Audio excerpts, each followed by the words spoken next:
Hello बच्चों, I hope आप सभी ने पिछली वीडियोस देख ली होंगी। तो उसमें हमने डिस्कस कर लिया है basic of coordinate system and point conversion. So I hope आपको वो टॉपिक क्लियर होंगे।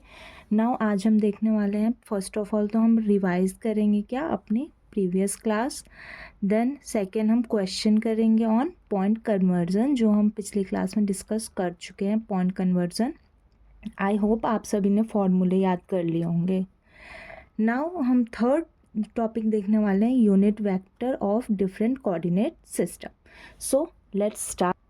सो हमारा फर्स्ट लेक्चर था basics of different coordinate system, जिसमें हमने देख लिया था Cartesian, cylindrical and spherical coordinate system.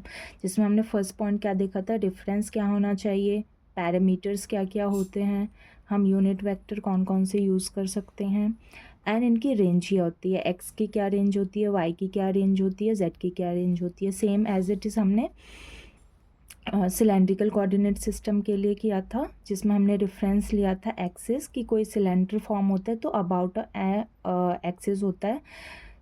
And then उसके बाद हमने सिलेंड्रिकल कोऑर्डिनेट सिस्टम के पैरामीटर्स देखे थे, जो क्या होते हैं, रो होते हैं, फाई होता है, थीटा होता है। अब ये रो फाई थीटा कैसे वैरी करता है, इसकी रेंज क्या होती है, ये भी हमने डिस्कस करा था। रो 0 से वैरी कर सकता है इन्फिनिटी, फाई 0 से 2 पाई, and Z -infinity to +infinity. Last हमने डिस्कस किया था क्या, स्फेरिकल कोऑर्डिनेट सिस्टम, जिसका हमने रेफरेंस क्या माना था, सेंटर या ओरिजिन। पैरामीटर्स क्या होते हैं, आर होता है, थीटा होता है, एंड फाई होता है। एंड देन हमने डिस्कस किया था बाय दिस डायग्राम की आर, फाई एंड थीटा, इनका रेंज क्या होता है। ओके, नाउ अब हम देखने वाले हैं question based on point conversion. तो जैसे कि हमारा फर्स्ट क्वेश्चन क्या है कि एक पी पॉइंट है जो हमारा कार्टेशियन कोऑर्डिनेट सिस्टम में गिवन है। तो कार्टेशियन कोऑर्डिनेट सिस्टम में क्या क्या कोऑर्डिनेट्स होंगे, एक्स होगा, वाई होगा, जेड होगा। तो जैसे 1, 3 एंड 5, तो फर्स्ट टर्म जो 1 है वो क्या बता रहा है, एक्स को, second y and third z. तो सिलेंड्रिकल कोऑर्डिनेट सिस्टम में हमने क्या पढ़ा था कि z दोनों में कॉमन है, तो z की वैल्यू हमें पहले क्या मिल गई, 5। रो का फॉर्मूला हमने क्या पढ़ा था, x² प्लस √(x² + y²। तो x हमारा क्या गिवन है, 1, और y क्या गिवन है, 3। तो जब हम इनका स्क्वायर करके अंडर रूट करेंगे तो क्या आएगा, √10, और √10 इज इक्वल्स टू 3.162। तो रो की वैल्यू हमारे पास क्या आ गई, 3.162।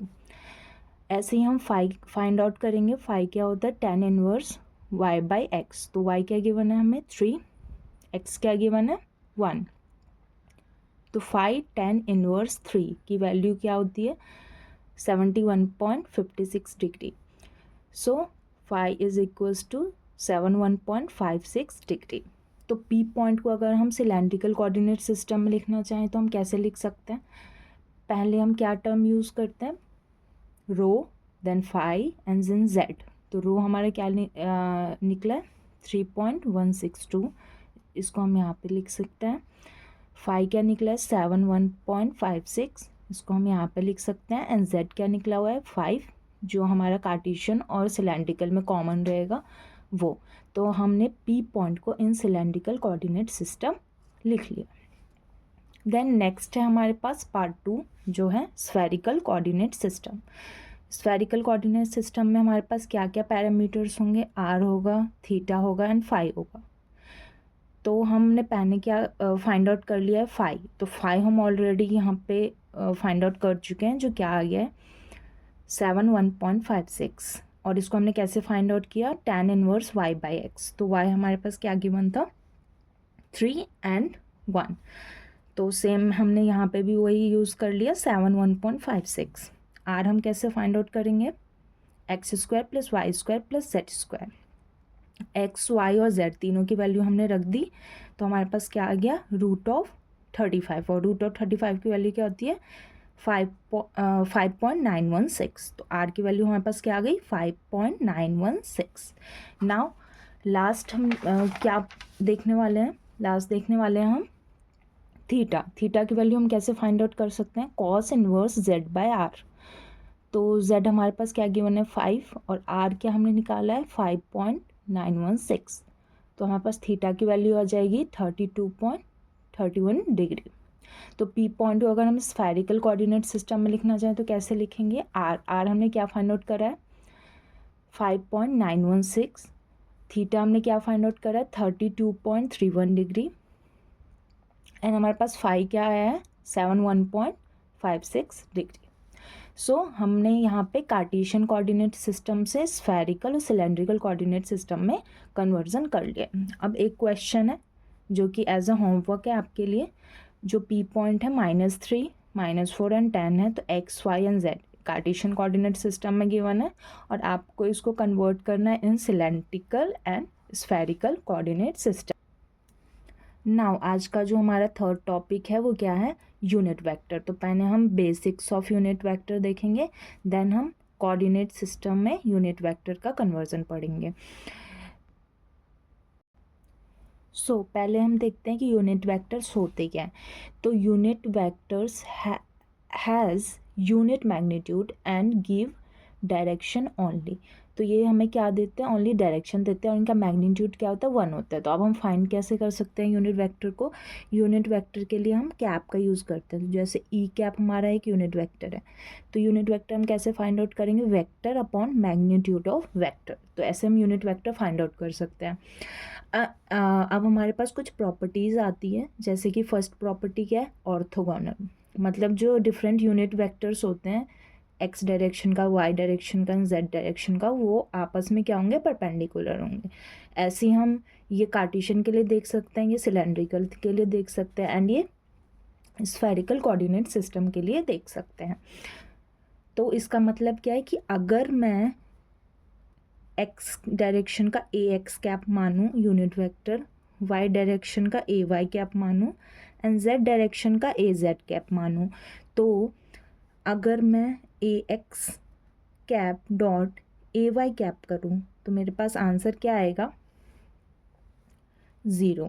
ऐसी अगर आप डिफरेंट का करो, मान लो ए एक्स का ए जेड के साथ करो, तो भी आपके पास क्या आएगा 0। ऐसे आप इसमें भी कर सकते हो, सिलेंड्रिकल में भी और स्फेरिकल कोऑर्डिनेट सिस्टम में। क्यों, क्योंकि ये हमेशा ही तीनों ही वेक्टर्स एक दूसरे के परपेंडिकुलर होंगे, जिसको हम बोलते हैं ऑर्थोगोनल होंगे।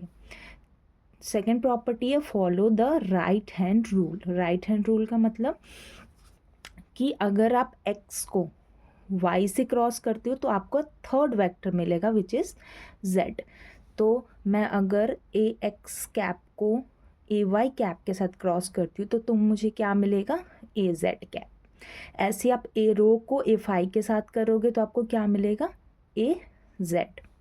एंड ए आर को ए थीटा के साथ करोगे तो क्या मिलेगा, ए फाई कैप। तो आपको बस ये एक साइकिल ये याद रखनी है, क्या, एक्स वाई जेड, रो फाई जेड और आर थीटा फाई। और एक चीज़ इसमें ये याद रखनी है हमें कि अगर हम इस साइकिल के अपोजिट डायरेक्शन में चलते हैं, अगर मैंने y को, अगर मैं ए वाई को क्रॉस कर रही हूँ ए एक्स के साथ, तो मुझे क्या मिलेगा, माइनस ऑफ ए जेड मिलेगा। ठीक है, तो ये अगर आप उल्टा कर रहे हो तो आपको फिर माइनस साइन में मिलेगा, देन आपको पॉजिटिव नहीं मिलेगा। तो अगर मैं इस साइकिल में मूव कर रही हूँ एक्स वाई जेड तो मुझे पॉजिटिव मिलेगा, और अगर मैं जेड वाई एक्स ऐसे मूव कर रही हूँ तो मुझे नेगेटिव मिलेगा। आप ऐसे भी समझ सकते हो कि जब हम क्लॉकवाइज मूव कर रहे हैं तो पॉजिटिव वैल्यू मिल रही है, एंटी क्लॉकवाइज मूव कर रहे हैं तो नेगेटिव वैल्यू मिल रही है, और ये तीनों कोऑर्डिनेट सिस्टम के लिए सेम होगा। देन हम समझते हैं कोऑर्डिनेट सिस्टम में हम यूनिट वेक्टर कैसे लिख सकते हैं। जैसे मानो कि एक्स डायरेक्शन के लिए आप ए एक्स कैप लिखोगे, वाई के लिए ए वाई, जेड के लिए ए जेड, रो के लिए ए रो, फाई के लिए ए फाई, जेड के लिए ए जेड। ऐसे ही डी आर के लिए ए आर, डी फाई के लिए ए फाई और डी थीटा के लिए ए थीटा, डी फाई के लिए ए फाई। ठीक है, तो अब जो x का चेंज है वो तो डी एक्स है, y का डी वाई है, z का DZ है, तो ये हमारे पास कार्टेशियन कोऑर्डिनेट सिस्टम हो गया। फिर हम स्फेरिकल देख रहे हैं, तो रो का चेंज डी रो है, लेकिन फाई का चेंज रो डी फाई है। अब इसको हमें समझना है कि रो डी फाई कैसे आया। तो ये हमारे पास क्या है, सिलेंड्रिकल कोऑर्डिनेट सिस्टम, जिसमें ये हमारे पास रो है, ये फाई है, और ये जो एंगल है ये डी फाई है। तो ये मेरे पास रो था जो मूव किया डी फाई, स्मॉल एंगल, तो यहाँ पे पहुँचा। तो मुझे क्या निकालना है, फाई की डायरेक्शन। तो फाई की डायरेक्शन तो ये है, तो ये हमारे पास क्या होता है, आर्क होता है। और हमें पता है कि आर्क हम कैसे निकालते हैं, एंगल इनटू जो हमारे पास रेडियस, जो डिस्टेंस होता है। तो ये एंगल क्या है, डी फाई, और डिस्टेंस कितना है, रो। तो ये जो आर्क आएगा इसकी वैल्यू क्या आ जाएगी, रो डी फाई। ठीक है, तो डी फाई के डायरेक्शन में जो होगा चेंज वो रो डी फाई होगा, डी फाई नहीं होगा ओनली। फिर डी जेड के लिए हम डी जेड यूज़ करेंगे, आर के लिए डी आर, फिर फाई। अब थीटा, थीटा के लिए हम आर डी थीटा यूज़ करेंगे। सेम कंसेप्ट, आर यहाँ पे चेंज हो रहा है, डी थीटा, तो ये जो आर्क होगा ये क्या होगा हमारे पास, आर डी थीटा। तो ये जो डी थीटा का चेंज है ये होगा आर डी थीटा। ऐसे ही यहाँ पे जो अब हम डी फाई का चेंज देख रहे हैं, तो r sine theta d phi हो रहा है। क्यों, क्योंकि आप ये वाला इक्वेशन देखो और ये वाला देखो, रो इज इक्वल्स टू क्या होता है, आर साइन थीटा। तो ये जो था फाई का, ये क्या था, फाई की डायरेक्शन में जो चेंज हो रहा था ये था हमारे पास रो डी फाई। और यहाँ पे हम फाई की वैल्यू को क्या लिख सकते हैं, r sine theta in spherical coordinate system. तो स्फेरिकल कोऑर्डिनेट सिस्टम में जो फाई का चेंज होता है वो क्या होता है, r sine theta d phi, और सिलेंड्रिकल में होता है रो डी फाई। ओके, तो ये हमारे पास हो गया। इसको आपको प्रॉपरली समझना है एंड देन लिखना है कि ये हमारे पास कैसे यूनिट वेक्टर और चेंज उसका होता है इन डिफरेंट डायरेक्शन में। सो आज हमने यूनिट वेक्टर का बेसिक्स देखा, फिर हम यूनिट वेक्टर का कन्वर्जन नेक्स्ट वीडियो में डिस्कस करने वाले हैं। Thank you.